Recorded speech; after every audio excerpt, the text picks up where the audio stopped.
চাচা বাড়ি ভাড়াটা সাজে না কেন? আর হেনা কোথায়? হেনা বিয়ে হয়ে গেছে।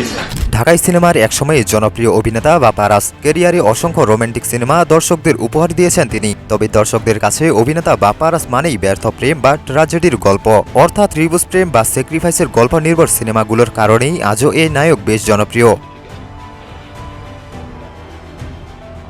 অনেকদিন ধরেই তিনি সিনেমা থেকে দূরে আছেন বাপ্পারাজ। পর্দার আড়ালে থাকলেও বিভিন্ন সময়ে ভাইরাল হন এই অভিনেতা, যেখানে ঢাকায় চলচ্চিত্রের অভিনেতা বাপ্পারাজকে ব্যর্থ প্রেম বিষয়ক উপদেষ্টা উল্লেখ করে একটি কার্ড বানানো হয়।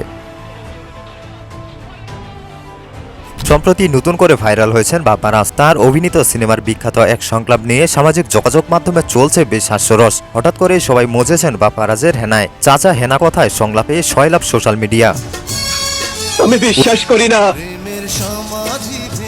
1993 সালে মুক্তিপ্রাপ্ত প্রেমের সমাধি সিনেমার হেনা দৃশ্যটি নতুন করে ভাইরাল হয়েছে। সিনেমাটিতে বাপ্পারাজ ও শাবনাজ প্রধান চরিত্রে অভিনয় করেছিলেন। সিনেমার এক পর্যায়ে নায়ক বকুল অর্থাৎ বাপ্পারাজ দীর্ঘদিন পর বাড়ি ফিরে তার প্রেমিকা হেনার বাড়ি সাজানো দেখতে পান।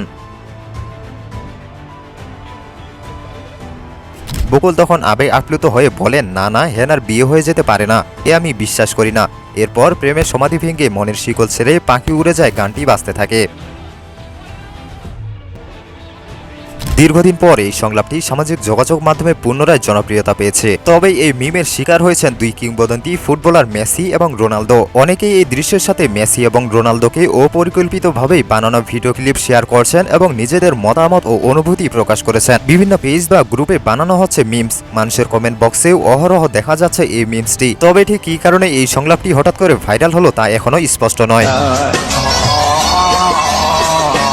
তোমায় পাবো না জানি।